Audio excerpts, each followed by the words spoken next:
You tweeted about the attack, and I'll put it up on the screen. You tweeted this: whoever is found responsible, be it the Syrian government, Al-Qaeda, or ISIS, all have access to chemical weapons, must be held accountable. Who do you believe is responsible for that chemical attack that killed so many civilians, including so many children?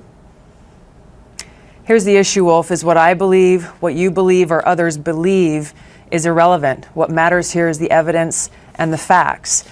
If President Assad is found to be responsible after an independent investigation for these horrific chemical weapons attacks, I'll be the first one to denounce him, to call him a war criminal, and to call for his prosecution, the International Criminal Court.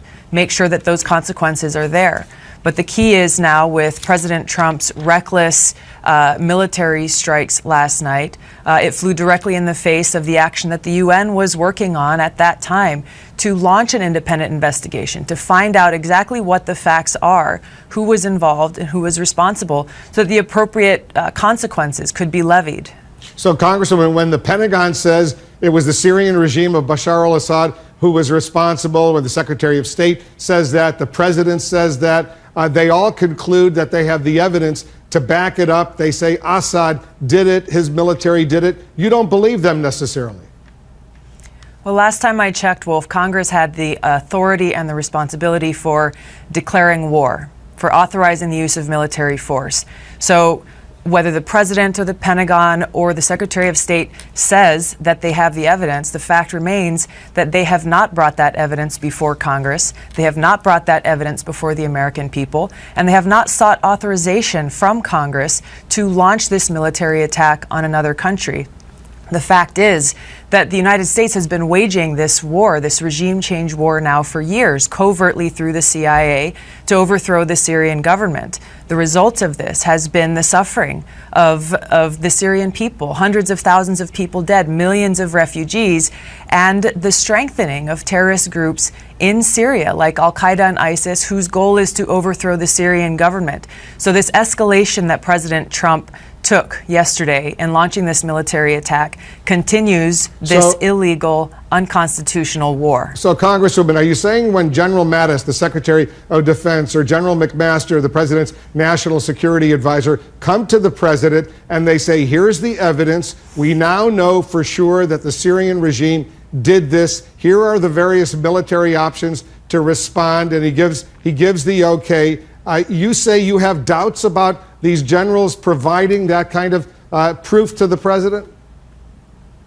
Well, Wolf, I remind you about what happened before we launched an invasion and occupation of Iraq. Then Colin Powell and many others within the administration came to Congress and came to the UN claiming they had the evidence proving that Saddam Hussein had weapons of mass destruction.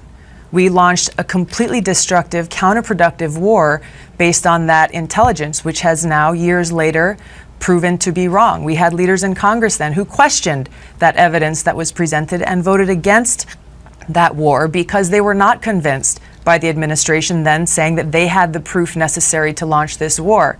So yes, I'm skeptical because we have to take at a premium the cost of these wars, not only on the Syrian people and the people in the Middle East, but the cost of these wars here in the United States at a time where, we don't have money to build the roads that we need here in Hawaii or in other parts of the country. Why should we just blindly follow this escalation of a counterproductive regime change war, sending American taxpayer dollars on these failed regime change wars that we've seen too often in Iraq, in Libya, and now continuing in Syria?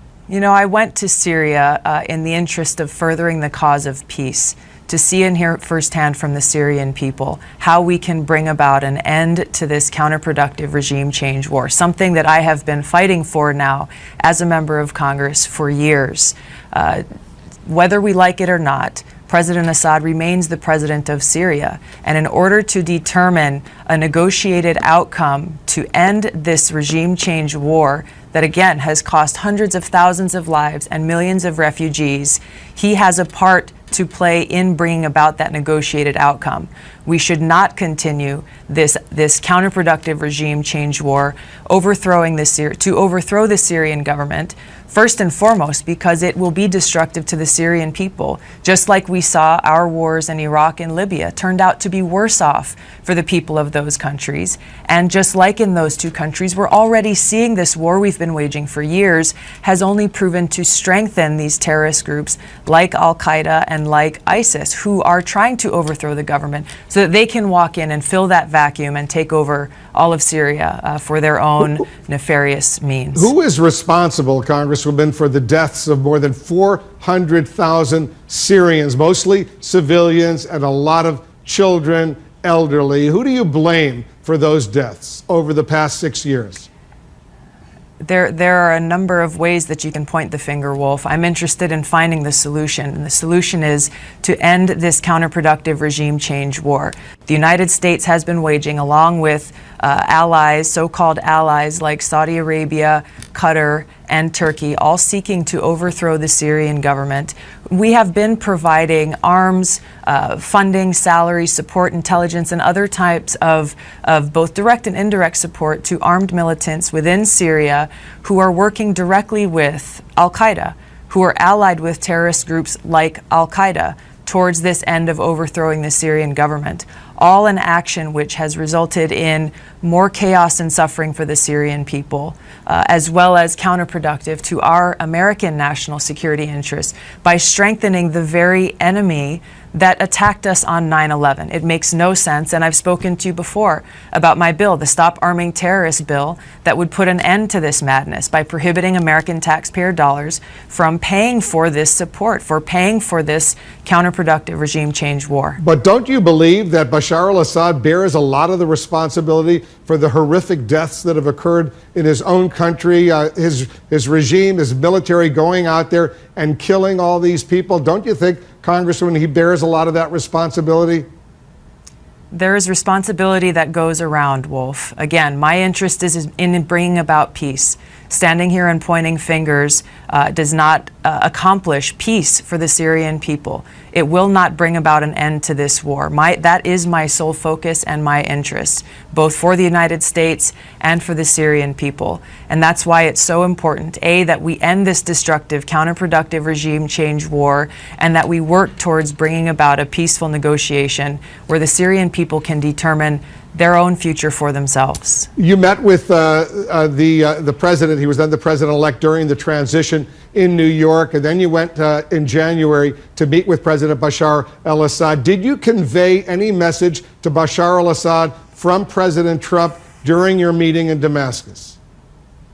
No, and any reports suggesting otherwise are complete, bogus, and fake news. What was Bashar al-Assad's message to you, Congresswoman? He talked about what was happening in his country, his interest in defeating ISIS, and talked about how to bring about an end to this war. Do you have any regrets about going? Because you faced a lot of criticism, as I pointed out, since then.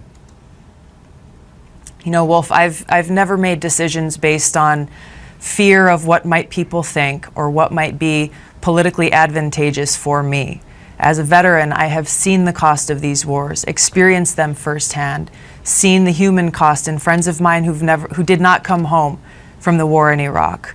I went to Congress promising my constituents, my fellow veterans and brothers and sisters in uniform that I would do all I could to prevent our country from making these kinds of disastrous and destructive mistakes again in the future. I went to Syria with the focus and mission on peace, how we can bring about an end to this destructive regime change war. And I'm continuing that fight today.